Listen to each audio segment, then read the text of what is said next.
শেষ রমজান, কি ঘটবে সেদিন? সেই রমজানের মধ্যে আকাশ থেকে শোনা যাবে একটি বিকট শব্দ, কিন্তু সেটা কিসের শব্দ হবে? পৃথিবীতে ওই রমজান মাসটি আসার পরে পৃথিবী চলে যাবে ধ্বংসের মুখে। হ্যাঁ ঠিক, সেই রমজানের পরেই আসবে কিয়ামত। তবে সেই রমজানের আলামত কি, কবেই বা আসতে পারে? 1. ধোয়া, 2. দাজ্জাল, 3. দাব্বাতুল আরদ, 4. পশ্চিম দিকে সূর্যোদয়, 5. আসমান থেকে ঈসা আলাইহিস সালামের অবতরণ, 6. ইয়াজুজ মাজুজের আবির্ভাব, 7. প্রাচ্যে ভূমিধস, 8. পাশ্চাত্যে ভূমিধস, 9.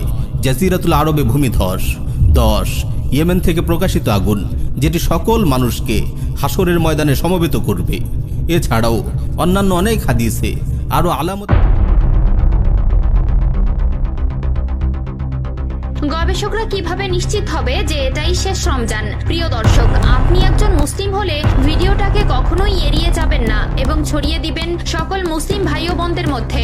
এবং যদি আসন্ন রমজানে সবগুলো রোজা রাখার নিয়ত করে থাকেন, তবে অবশ্যই একবার ইনশাআল্লাহ লিখে কমেন্ট করবেন। তো চলুন ভিডিওটি শুরু করা যাক। এই পৃথিবীর শেষ কিভাবে হবে তা নিয়ে ইতিমধ্যে বিভিন্ন গবেষক বিভিন্ন রকম মতবাদ প্রকাশ করেছে। কেউ কেউ বলছেন সূর্য এই পৃথিবীকে তাপ দেওয়া বন্ধ করে দিবে। সূর্যের আলো পৃথিবীর প্রাণের সবচেয়ে অবিচ্ছেদ্য অংশ, কারণ সূর্য সালোক সংশ্লেষণের প্রধান উৎস এবং পানিচক্র সূর্যের আলো ছাড়া ধ্বংস হয়ে যাবে। আবার অনেকে বলছেন পৃথিবীতে পানি শেষ হয়ে যাবে। তবে এর ভেতরে সবচেয়ে যুক্তিযুক্তপূর্ণ মতবাদ হচ্ছে পৃথিবী তার নিজস্ব ভর হারাবে, যার ফলে পৃথিবীর সাথে অন্য কোনো গ্রহের সংঘর্ষ ঘটবে, আর এই জন্যই ধ্বংস হয়ে যাবে পৃথিবী। কিয়ামতের বেশ কিছু আলামত ইতিমধ্যেই প্রকাশ পেয়েছে, যা আমাদের প্রিয় নবী সাল্লাল্লাহু আলাইহি ওয়াসাল্লাম 1400 বছর আগে বলে যাওয়া কথার সাথে মিলে যাচ্ছে। হাদিসে বর্ণিত আছে, মানুষ এতটাই সম্পদ প্রিয় হয়ে যাবে যে তারা অর্থ উলঙ্গ অবস্থায় থাকবে, অথচ উঁচু উঁচু দালান কোঠা তৈরি করবে। অন্য আরেকটি হাদিসে আমাদের প্রিয় নবী সাল্লাল্লাহু আলাইহি ওয়াসাল্লাম বলেছেন, কিয়ামতের আগে সময়ের বরকত কমে যাবে, আর ইতিমধ্যে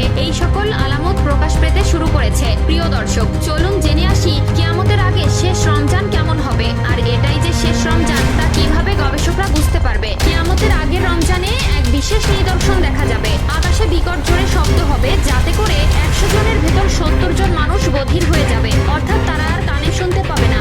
নুহাই ইবনে হাম্মাদ তার কিতাবুল ফিতানের একটি হাদিসে বলেছেন, একবার নবী করিম সাল্লাল্লাহু আলাইহি ওয়াসাল্লাম বলেছেন, কিয়ামতের আগে যে রমজান আসবে, তখন সেই রমজানের ভেতরে যে কোনো একদিন তারা বিকট জোরে শব্দ শুনতে পাবে। এই আওয়াজ এতটাই রহস্যময় এবং ভয়ঙ্কর হবে যে মানুষ এবং অন্যান্য প্রাণীরা ভয়ে আর 1 সপ্তাহের বেশি ঘর থেকে বের হবে না, এবং পৃথিবীর সকল গবেষকরা এই আওয়াজের উৎস খোঁজার চেষ্টা করবে, কিন্তু তারা সেই আওয়াজের কোনো প্রকার কোনো উৎস খুঁজে পাবে না। সেই রমজানের পর থেকেই মানুষ তাদের খাদ্য চাহিদা পূরণ করার জন্য আগামী 1 বছরের খাবার জমা করে রাখবে, কারণ সেই বিকট আওয়াজের পরে পৃথিবীতে আর কোনো রকম কোনো ফসল হবে না, মানুষ অনাহারে থাকবে ও ব্যাপক দুর্ভিক্ষ দেখা যাবে। আমরা মুসলমান হিসেবে কিয়ামত দিবসে বিশ্বাস করি এবং এই